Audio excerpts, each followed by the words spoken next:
Je suis Armelle Beauchamp, responsable du contrôle de gestion opérationnelle au sein d'un centre technique. J'ai été nommée responsable du projet informatique IBM Planning Analytics dans le but de produire de la donnée efficacement et surtout d'assurer à la fois des responsabilités de reporting et de liasse budgétaire.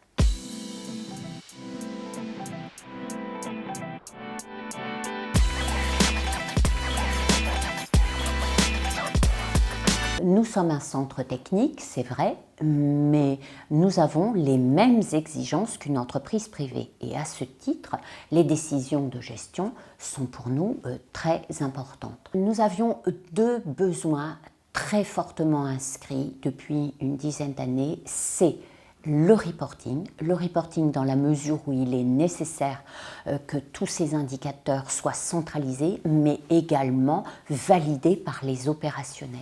Et au deuxième niveau, c'était bien évidemment tout l'aspect processus budgétaire qui, chez nous, est déployé via des liasses budgétaires.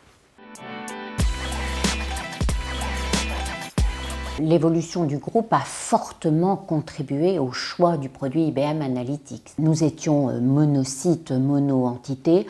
Aujourd'hui, nous sommes sur plusieurs sites en France et à l'international, donc plusieurs entités juridiques différentes. Et à ce titre, nous devons produire d'abord et gérer ensuite des consolidations.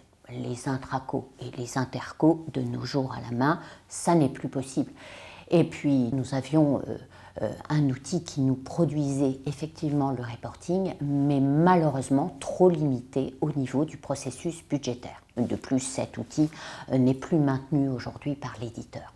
Il était nécessaire que nous passions à IBM Analytics. Nous avons choisi IBM Analytics en fonction de nos besoins, tout en sachant que ces besoins évoluent. Il nous fallait donc un outil qui puisse répondre à ces évolutions de plus en plus rapides aujourd'hui, avec la satisfaction des opérationnels. Et c'est pour cette raison que IBM Analytics nous a paru être l'outil le plus adapté sur le marché pour répondre à ces besoins.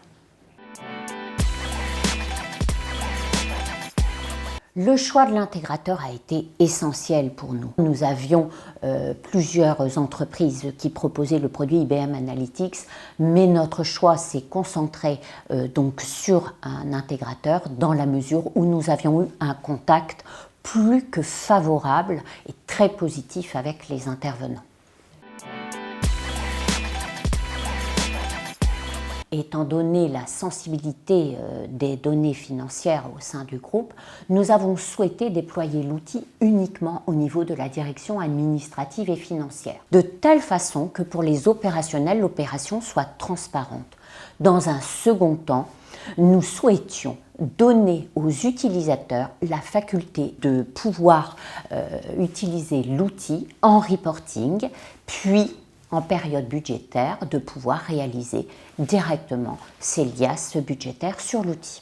Les principaux concernés sont évidemment le contrôle de gestion qui, chez nous, a une part et une responsabilité très importante dans la donnée financière. À terme, nous espérons que tous les opérationnels puissent avoir accès facilement à l'outil pour éditer leurs documents via Workspace, donc ça c'est très important, via des outils également tels que PAX qui eux permettent au contrôle de gestion central de prévoir les états de reporting qui seront visibles par les opérationnels. Le constat est très clair. Aujourd'hui, nous avons beaucoup gagné en ergonomie. Les outils proposés, notamment pour les opérationnels Workspace, permettent des éditions en quelques clics. Il est évident que nous avons beaucoup gagné à ce niveau, mais au-delà, nous avons aussi gagné en temps d'édition de documents pour les business reviews. Vous savez qu'une business review nécessite la validation des opérationnels. Et les analyses s'y réfèrent. Auparavant, nous avions principalement des éditions papier. À ce jour, nous allons vers la digitalisation des business reviews. Aujourd'hui, nous pouvons dire que nous sommes à J+3, alors que, bon, il faut quand même le rappeler, il y a une dizaine d'années, nous étions à J+20 jours pour clôturer les données financières. Il est évident qu'avec Workspace et l'édition rapide des documents, nous allons utiliser les jours gagnés pour les analyses. D'ailleurs, un point essentiel et j'allais dire une avancée, même si ça paraît évident, c'est chez nous la prise de conscience de la différence que peut avoir un outil de reporting et un outil de requête. Auparavant, nous réalisions des requêtes sur un système et ensuite nous complétions des reportings. Aujourd'hui, le reporting est direct.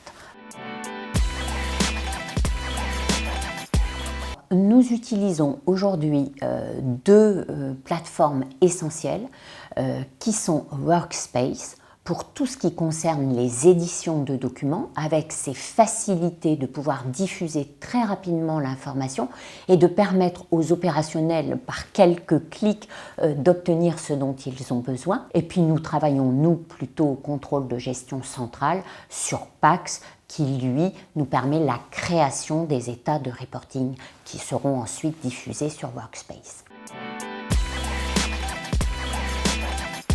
Nous avons intégré l'outil IBM Analytics. Notre objectif à court terme est de permettre à l'ensemble des utilisateurs du groupe d'avoir accès à Workspace et de pouvoir effectuer des analyses par un accès rapide aux détails que propose l'outil. Mais au-delà de tout ça, c'est bien évidemment de structurer et organiser le déploiement budgétaire afin de raccourcir les délais. Il faut quand même se rendre compte que nous avions un outil de reporting de plus de 10 ans sur lequel il nous manquait toute, j'allais dire, la partie budgétaire. Il n'est plus concevable aujourd'hui que nous revenions en arrière. Nous avons découvert l'ergonomie, la facilité d'utilisation de l'outil, une certaine aisance et au-delà de ça, une confiance dans la structure et la production de nos données. Nous n'imaginons absolument pas revenir à nos anciens outils. Au contraire, notre objectif est demain de faire que les 1000 personnes du groupe aient justement accès à l'information via Workspace. Vous en avez assez? Parfait. Je vous ai bien gavé.